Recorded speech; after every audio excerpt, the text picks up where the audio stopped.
We're talking about 5 creature types you didn't know were awesome. I'm Mia, and I like playing the long game in Commander. I'm BZ, and I like paying off a lot of creatures of the same type. We're the Nitpicking Nerds, and we make videos every single day. They are partly brought to you by Cool Stuff Inc., which you can use to save 5% on your order with code NERDS at checkout. You better check it out because it's awesome. We're also sponsored by Dragon Shield, best sleeves in the multiverse. Good sleeves. You can use the EU and US links down in the description below to buy some sleeves, and we'll get a little bit of a kickback. And sponsored by Moxfield, the best deck building website ever. There's an ad somewhere. You're not going to be able to guess where it is, so don't even try. And happy birthday to everyone whose birthday is today. So we were looking around. Everybody knows some of the top types on EDH Rec, you know, your dragons and your elves and your vampires and all that stuff. So we're going to talk about some of the like more underrated, like flying under the radar, secretly kind of awesome creature types. And just a quick shout out before we start, Wizards of the Coast actually changed the word tribal to Typal, and they said it's a little bit clunky, but that is the word they're currently using. So that's what we're going to be using. Really not that hard to change our terminology, so we're just doing it. You might also hear us refer to it as creature type decks or that sort of thing, but Typal is the official type of word that we're going to be using from now on. Yeah, so we're going to start with the first underrated type, and it's wizards.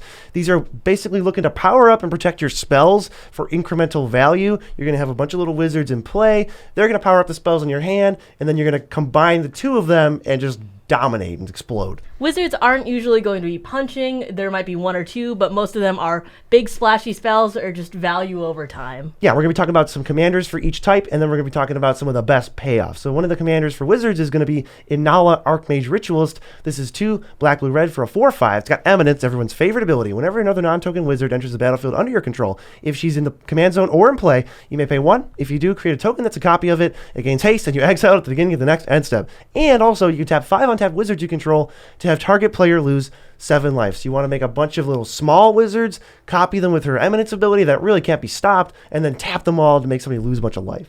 I'm really happy that we get to highlight some other Eminence commanders, considering we see a lot of Eminence commanders with Dragon and Edgar, but we don't see as many like Inala, which highlight wizards. Yeah. You want to like spam ETBs. So like Naban, Dean of Iteration, he doubles your wizard's ETBs. That's going to be going ham sandwich in this deck. And then Bloodline Necromancer reanimates wizards, but it's also like the best wording because Nanala says whenever a non-token wizard enters. So like when the Bloodline Necromancer enters, you can pay 1 to get a copy. Now you have 2 of them, which are bringing back 2 wizards who are both entering, and you can pay 1 for each of those, and you get 2 of each of those, and it just kind of like just spirals out of control. And now it's really cool. It makes a bunch of tokens. You're easily going to be able to take people out with that lose 7 life ability, and it's like a pretty unique deck. Yeah, I think that really stacks up over time, which is what we're talking about, the incremental value part of this. Another way you can build wizards is with Azami, Lady of Scrolls. 2 blue, blue, blue. 2 blue, blue, blue for a 0/2 wizard that says if you tap an untapped wizard you control, draw a card. She actually counts herself immediately, so you don't have to wait for things like Summoning Sickness, and she works really well with things like Mind Over Matter, where you can discard cards to untap creatures or artifacts, I think, also. Yeah, and really what it does is just draw your entire deck with Azami. Yeah, and Teferi's Ageless Insight, which lets you draw 2 cards instead of the 1 you draw. Yeah, this deck is like looking to stack up cards and play like maybe even just dump wizards like Fugitive Wizard, which is like a 1/1 for 1. They don't do anything, and Azami's going to power them up, and the turn you play her, it's going to be over. Another different type of wizards deck you might see is Kaza Royal Chaser. She's blue-red for a 1/2 flying haste, and she taps to make the next instant or sorcery spell you cast cost X less, where X is the number of wizards you control as this ability resolves. Kind of weird wording, but if you have 7 wizards, you can now cast an X spell, where X is 7 basically for free, and that's super awesome. So you're going to see things like Wizards of They for even more reduction, and Myriad, and it makes more wizards, so Kaza is reducing it by even more, and then like giant X spells to finish the game off, like Crackle with Power, to just go, this spell costs 15 less, you're dead. I think it has so many crazy X and like big damage spells that there are so many ways to take it. Kaza is one of the most amazing ways to do it. Yeah, and you're going to see like Goblin Electromancer in this deck too. All those wizards working together. There's like a bunch of different stuff wizards can do. I don't think people give them enough credit, especially for some of these absolutely nasty wizard payoffs. This next one is one of the best creature type payoffs I've ever seen. It's Patron Wizard. It's blue, blue, blue for a 2/2. Tap an untapped wizard you control. Counter target spell unless its opponent, the controller, pays 1 mana. This is like, doesn't even look as miserable as it is. It's like unbeatable. If they get a board state out with Patron Wizard, you basically can't win, or you basically can't play Magic. It doesn't rely on Summoning Sickness wearing off, and it lets you just control the entire game. Any spell you don't like, now it's taxed. Didn't you have that in Balmor? I remember playing against it once, and it was pretty miserable. I had it in a fun Wizard deck back in the day, back a long time ago, and it was not fun. It actually made things very miserable very quickly, and I realized that I couldn't play this card if I wanted to have fun. Another great wizard payoff is Vidalcan Aether Mage. The body itself isn't that important. It's the fact that it has wizard cycling for 3. If you discard it and pay 3, you can go find any wizard in your deck and just put it into your hand. I can't name many other types of creatures that actually have something like that, especially at instant speed. Yeah, there's not too many like blank cyclings out there. There's I think another wizard cycling card too, but it's really cool to be able to toolbox through your entire deck, find the best wizard that suits you, especially Patron Wizard, and be able to take over the game. Yeah, Galecaster Colossus is another brutal one. 5 blue, 5/6. If you tap an untapped wizard you control, return target non-land permanent you don't control to its owner's hand. So you're just going to be bouncing their board, and every single turn cycle it's going to be a game of like permissions with all the wizards you have. In a wizard's deck, this is just Cyclonic Rift as a permanent. There's no stopping this. If you're relying on getting creatures or like equipment, God forbid, on the board, you're not going to be able to stick anything. Aura decks might as well quit because you can't enchant a creature at all because I'll just bounce it in response. Your aura dies. This card is like a must answer. You really can't beat the wizard's deck. Like straight up, you just cannot beat them if this card is out. Yeah, especially if you rely on a lot of tokens, because they could just fizzle your tokens, your treasures, your little creatures. You're never getting those back. No, you're not. Harmonic Prodigy is one I really like. It's 1 in a red for a 1/3 prowess. If an ability of a shaman or another wizard you control triggers, the ability triggers an additional time. We're talking ETBs, we're talking cast triggers, like Balmor says, whenever you cast an instant or sorcery, your creatures get +1/+0 trample. This doubles it up, and it just makes for these giant turns where you go like, all right, I played my Goblin Electromancer, I played my 3 other support wizards. Now I'm going to chain 6 spells in a row, trigger 87,000 things, and you're going to get run over and you don't even know what happened. There's also lands that play into wizards, like Riptide Laboratory. It taps for colorless, or if you pay 1 blue and tap it, you can return target wizard you control to its owner's hand. So you can just keep getting those ETB triggers that you love so much. Yeah, and also you makes your wizards unkillable. Like if I have Galecaster Colossus and I know it's giving you a hard time, all I got to do is draw go. And now I'm holding up Riptide Laboratory, so when you eventually find a way to kill it, all you did was return it to my hand, and now you're going to have to figure it out all over again. 2 mana isn't bad for that either. The only thing better than spending 2 mana for a good effect is probably spending 0 mana for a good effect. Like with Moxfield.com, it's free to cast. 0 mana, log onto the website, create an account, follow the Nitpicking Nerds on there because we're cool, and then all of a sudden you're building fast, intuitive, easy, budget, non-budget decks, whatever you want. What's awesome about Moxfield is that if you click on a commander deck that you really, really like, you'll also get suggestions if you scroll down of decks that have the same commander but might take it in a different direction, whether it's Wizards Typal or something in those same colors or big spells or whatever, really. Yeah, so if you're looking for inspiration, that's a good place to find it. Moxfield just has every tool you could ever imagine, and they're still releasing more that you go, oh, that was super useful. Yeah, I didn't even know that I wanted it, but I'm happy to have it. Another creature type that just recently got a lot of support is Knights. There was a recent precon that came out with Eminence that we're just going to talk about in a little bit that really gave it those like kind of missing pieces that it needed. The main game plan for Knights is to flood the board and just swing in for lots and lots of combat damage, pumping all the other Knights and just being able to chip in everywhere with like all of your opponents. Yeah, first Knight Commander is Sidar Jabari of Zalfir. He's our Eminence boy. He's a 4/3 flyer 4. Whenever you attack with one or more Knights of Sidar Jabari or of Zalfir is in play or in the command zone, you draw a card and then discard a card. He's got flying at first strike, and whenever he deals combat damage to a player, you return target Knight creature card from your graveyard to the battlefield. So it's like a little bit of like looting, tricky reanimator stuff. You actually want to cast this one, unlike most other Eminence commanders. He gives you incentive to play him. He's got a decent little body. I actually really like this because I was afraid when they were bringing Eminence back that it was going to be really broken, but I think this is very fair. It feels pretty fair. So you're going to be playing things like Sir Conrad because you're drawing and discarding, and creatures are leaving your graveyard, and you can mill yourself with him to like just fuel everything, and he's going to be pinging opponents the entire time. Cavalier of Night is also a great addition to this deck.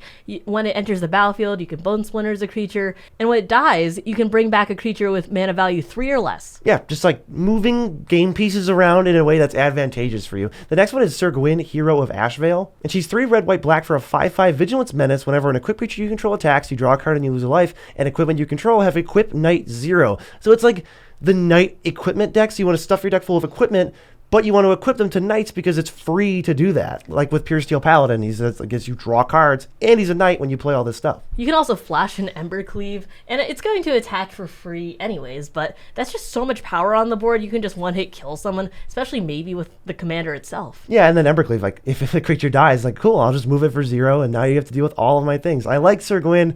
She's really expensive, but she pays you off. She gives you a bunch of mana, essentially right away, because she lets you pay all those equip costs whichever way you like. It's pretty sweet. I think that's also pretty cool because Mardu is a lot of combat-based decks, and there's not as many Mardu equipment because it's usually like Boros equipment. Yeah, let's sprinkle some black in there. Next is Ariel, Knight of Windgrace. She's 2 white, black for a 4/4 Vigi, 2 and a white tap, create a 2/2 white knight creature token with Vigilance, and you can pay black and tap it, and tap X, untap knights you control to destroy a creature with power X or less. So this is like critical mass of knights, and we don't even care how you get the knights. They don't have to be good knights. They don't have to be good knights. They're just bad, crappy 2/2 knight tokens they can be. A creature that's really good in this deck is Adeline, Resplendent Cathar. You're just going to be making so many tokens, your opponents won't know what hit them. Yeah, it's good for like if you care more on the token side, you can just sacrifice those 1/1s. But she's also a knight that's pretty cheap. Circle of Loyalty both pumps your creatures and makes little tiny knights for you, kind of just like the total package. But we'll get into some knight payoffs though.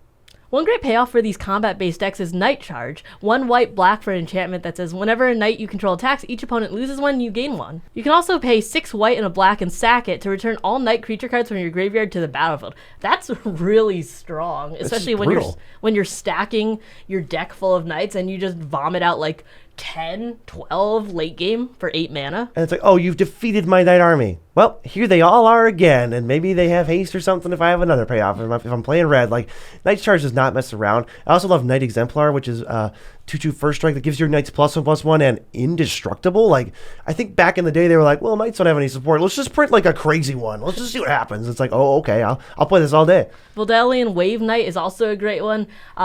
2 white and a blue for 3/3. Whenever you draw a card, put a 1/1 counter on each other merfolk and /4 knight you control. So if you have a lot of card draw in your deck, your knights are just going to be so beefy. Yeah, like, I draw 3 cards on my turn. All of a sudden, that's basically an overrun, but it's permanent.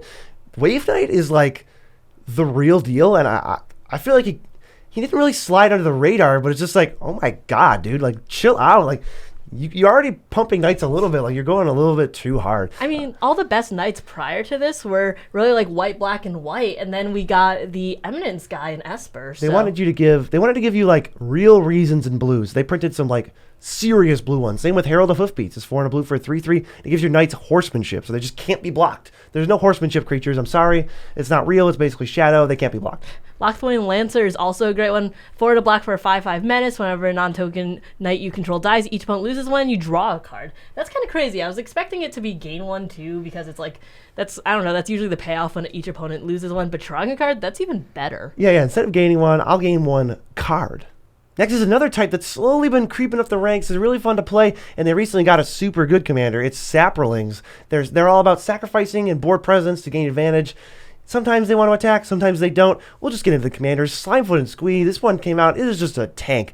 Green, black, red for a 3/3. When it enters or attacks, you get a 1/1 sapling, and you can pay 4 and sack a sapling to return this and up to 1 other creature from your graveyard to the battlefield at sorcery speed. It's kind of crazy how sturdy this commander is, because no matter where you put it, whether it's on the battlefield or in the command zone or in the graveyard, it's like, yeah, we're good. You gotta save that swords and path for it. You gotta figure something out, because they're gonna have sack outlets like Goblin Bombardment to throw everything at you, including Slimefoot and Squeeze, so that it's always in the graveyard to always activate the ability. And Golgari Germination is gonna say, when my creatures die, I get Saprolings, so I don't have to worry about always having one. This is like a weird take on Saproling Typal that is like, you always want Saprolings, but the way you're going to win is like other giant creatures.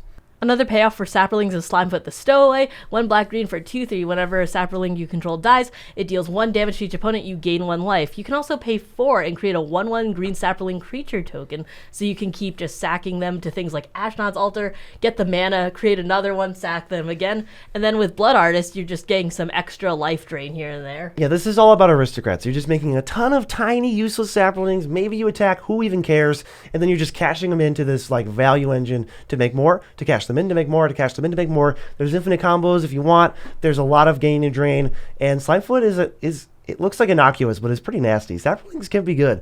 I think another one that's like 15, 20 years old that people don't even know exists is Namada Grove Guardian. It's 6 mana for a 4/5, and you can pay green or 2 and a green to create a 1/1 sapling token, and then you can sacrifice a sapling to give all your saplings +1/+1 until end of turn. So if you stack up a million little tiny ones and you attack with 8 saplings and they go, all right, I'll block 3 of them, well, then you just sack those 3. And all of a sudden, those 5/1/1s are now 5/4/4s. Yeah, I'm a little bit bummed that it doesn't give it trample, but if you have such a big board already, it won't be that big of a deal, especially if you are blocking, sacking, and then giving the extra stats.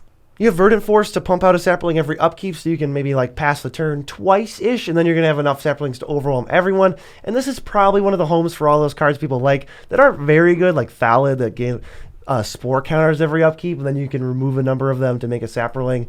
They're not that good, but they're pretty cute and they're pretty fun. So a lot of people like to play those in the sapling decks. But what about sapling, like the best sapling payoffs? There's some really good ones. Tend to Shoot Dryad is a great one. 4 and a green for a 2/2, and you can ascend if you have 10 or more permanents. Beginning of each upkeep, you create a 1/1 green sapling, and saplings get +2/+2 as long as you've ascended. Which is basically guaranteed because you have 5 lands to cast this, 6 spell, and then when the turn passes around, you made 4 more permanents. So they're just a bunch of 3/3 saplings. This is like Verdant Force on some other performance-enhancing drug. We got Fungal Plots. It's 1 and a green for an enchantment. You can pay 2 and exile a creature from your graveyard to get a sapling, but for free, you can just sack 2 saplings to gain 2 life and draw a card. So when you're flooding the board, you got board wipe insurance, and if they don't wipe the board, you can start adding to the board. It's kind of like a lose-lose for your opponents. You always have like an on-board way to develop your game plan. Yeah, I really like the fact that it doesn't cost anything to just gain the 2 life and draw a card. It just has the 2 saplings, which you're going to be able to create so easily. Yeah, it's pretty sweet. Death Support Thallid lets you basically make Thallids eventually, but you can sack them to give creatures -1/-1. So this is kind of like build your own Yawgmoth, but for saplings, and it's like a crappy common, and it's pretty cool.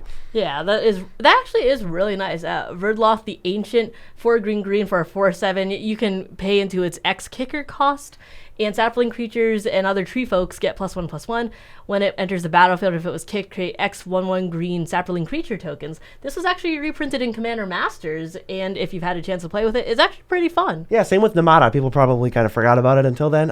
Or if you're a sapling aficionado, you might know. But this is like your big mana outlet. If you sack all your saplings with Ashnod's Altar or whatever, make all the mana and pump it into Verdaloth, you just make that many saplings again, and now they all get bonuses. It's pretty epic, if I do say so. And then if you have any of the other payoffs, you can just start giving everything -1/-1 counters or gaining a bunch of life, drawing a bunch of cards. Yeah, and it's not just Ashnod's Altar. You can use Utopia Mycon, which is a sapling Typal payoff. It's green for an 0/2, makes saplings eventually, but really it says sacrifice a sapling, add a mana of any color. This is like the juice, the big boy that's a sapling. It really does all the work for you. You don't even have to wait either. No summoning sickness. Just if you have a big board of saplings, just get the mana immediately. Perfect.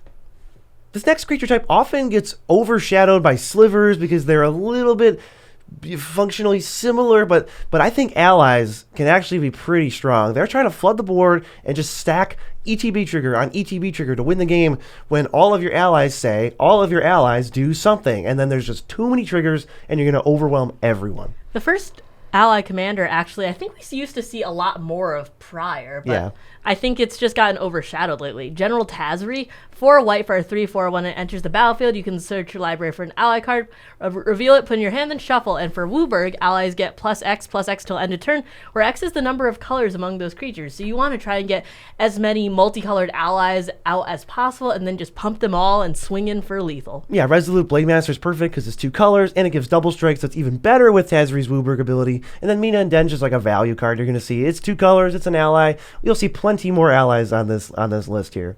Munda Ambush Leader is also a great commander for allies. 2 red white for a 3/4 haste. Whenever she or another ally enters the battlefield, you look at the top 4. If you do, you show any number of ally cards, put those on the top, and the rest on the bottom in any order. Yeah, this is actually a little bit jankier. They don't go into your hand, but you can use things like Herald's Horn and Brass Herald to like, now that you know that you have 3 allies on top of your deck, you can make sure that you draw them next turn and kind of make up for Munda's lack of card advantage. But I think this deck could still function. Like, the red-white allies, there's enough of them. They can hit pretty hard. Munda has haste. You know, it's the ETBs, they're good for flickering. It's a little silly, but you can definitely get it done. The next one is Tazri, Beacon of Unity. This is 4 and a white for a 4/6. This is a different Tazri, trust me. Spell costs 1 less to cast for each creature in your party, and you can pay 2 in a blue hybrid, 2 in a black hybrid, 2 in a red hybrid, 2 in a green hybrid. Look at the top 6 cards of your library, and you can reveal up to 2 cleric, rogue, warrior, wizard, and or ally cards from among them and put them into your hand. Put the rest in the bottom of your library in a random order. So you can basically pay 4 mana to draw 2 allies, assuming there's enough in your top cards, and that costs 1 less for creature in your party. So you want to prioritize allies that are also party members, like Kazul Warlord, which is a warrior and puts counters on your allies. There's also Seagate Loremaster, which is an ally and a wizard, and lets you draw cards for each ally. I trust so many cards. But this is why I like allies. Some of the like ally payoffs that are the juiciest, they're just so much more juicy than some of the other creature types, like Hagrid Diabolist. It's 4 and a black for a 3/2. When he or another ally enters under your control, somebody loses life equal to the number of allies you control. So it's not just a one-time thing. People play that and they're excited about it for other creature types. Like, oh man, it's my, I don't know, elf, and it makes you lose life for each elf I control. It's like, well, what if it just did that with every elf you play after this too? I wish my elves did that, or vampires, but I feel like that would just be too strong because those creature types have so much more support than allies do already. Yeah, and then I think allies are definitely a type where a lot of changelings sneak in because they're so cheap, and then you're just getting like absurd triggers. Harabaz Druid taps for mana of the number of allies you control, so it's kind of like the Bloom Tender of the allies. Pretty absurd card. Clastria Healer is a great one. 1 and a black for a 1/2 rally. When it or another ally enters the battlefield, each opponent loses 1, you gain 1. Again, into some little incremental advantage with your allies because you're going to be flooding the field with them. Yeah, Tuk Tuk Scrapper is actually like especially brutal. It's 3 and a red for a 2/2. When allies enter, you shatter an artifact, and then if it's put into a graveyard, it deals damage to the artifact's controller equal to the number of allies you control. So we got like the Hagrid Diabolist plus destroy one of your actual like game pieces, and it just leads to the most brutal things. You really don't want to see Tuk Tuk Scrapper. That's rough. I mean, I think these are better payoffs than Slivers immediately. And even like Drawry Shapeshifter, 1 in a blue, and you can have it enter as a copy of any ally on the battlefield. So if you play Tuk Tuk Scrapper, you destroy an artifact. Then if you play Drawry Shapeshifter, you get a Tuk Tuk Scrapper, and they both trigger, you destroy 2 artifacts, and someone takes twice the number of allies you control. I would bring it in as Hagrid Diabolus so we could just keep losing life. Yeah, just drain them all out. You know what? Skip the middleman, just drain them out. One creature type that we used to see a lot more is elementals. You're going to try and get a lot of lands onto the battlefield and then just create a lot of bodies that are actually pretty beefy. One of the main commanders being Omnath, Locus of Rage. 3 red, red, green, green for a 5/5 that says whenever a land enters the battlefield under your control, you create a 5/5 elemental creature token, and whenever it or another elemental you control dies, it deals 3 damage to any target. That is a lot of damage both in combat and just pinging. Yeah, so you ramp into more elementals, but then you're also ramping into Omnath if Omnath ever dies, and so then all these elementals die with sack outlets or whatever, and you just kind of like dominate the game when you don't have to do a ton except ramp and make sure you can have an outlet for your elementals to die if you need them to. So you're going to see things like Titania, Protector of Argoth. She brings lands back and then just says, hey, while you're doing exactly what you want to be doing, here's a bunch of elemental creatures. Zendikar's Royal is another great one. You play a land, you get an elemental. Both things that you want. Yeah, it's pretty simple. Another creature in that vein, but it's actually not an elemental. It's Nissa Resurgent Animus, 2 and a green for a 3/3 landfall. Whenever a land touches the battlefield under your control, add a mana of any color, but if it's the second time this ability is resolved this turn, reveal cards from the top of your library until you reveal an elf or elemental card. Put that card into your hand and the rest in the bottom of your library in a random order.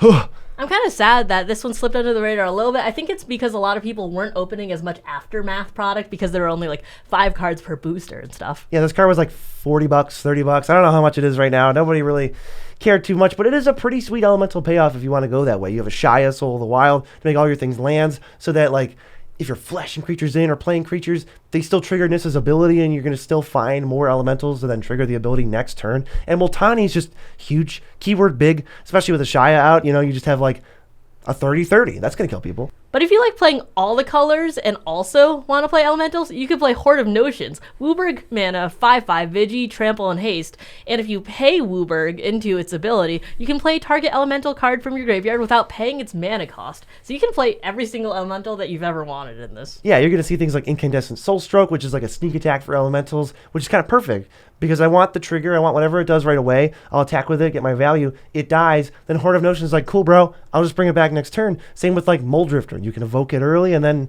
later in the game, just cast Mold Drifter again. Why not? Elementals have some pretty sweet payoffs, though. The best one being Risen Reef.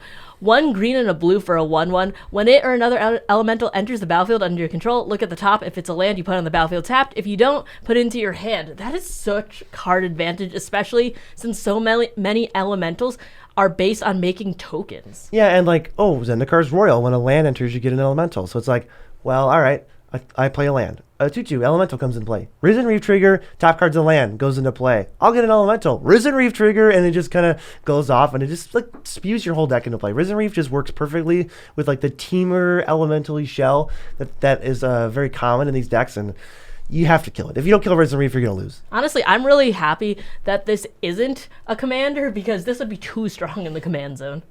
We have Brighthurst Banneret. It's 1 and a red for a 1/1. Your elementals cost 1 less, and it's got a bunch of other texts that you don't ever have to read. But it helps you power out all these Risen Reefs and all this other stuff just a little bit cheaper if you're casting 2 elementals a turn. This is like a really good mana dork. I mean, your Omnaths and stuff are pretty chunky boys. They're chunky. So you're going to want that ramp, and you're going to want that cost reduction. Yeah, they're hefty boys. We got to feed them. We also have Flamekin Harbinger, which is red for a 1/1. It's a really cheap tutor. It goes and finds an elemental and puts it on top of your deck. For 1 mana, you can't really beat that rate, and this thing can be flickered or cloned or whatever to find more elementals.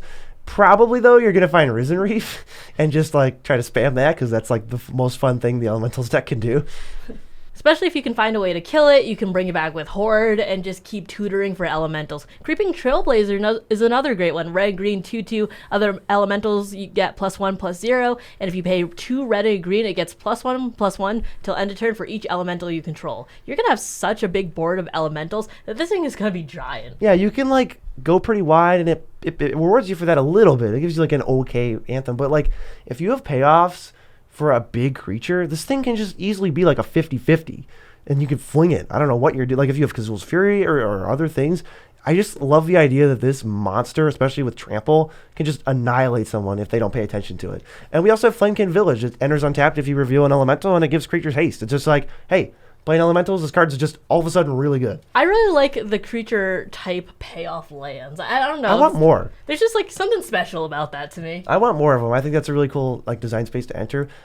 We have not done a ton of creature type videos in the past, so we're going to send you to a blast from the past, which is the top 10 creature types in Magic. Feel free to check it out. I think it's still relevant today. And remember, kids, Check out the newest video. that doesn't count, but we'll take it.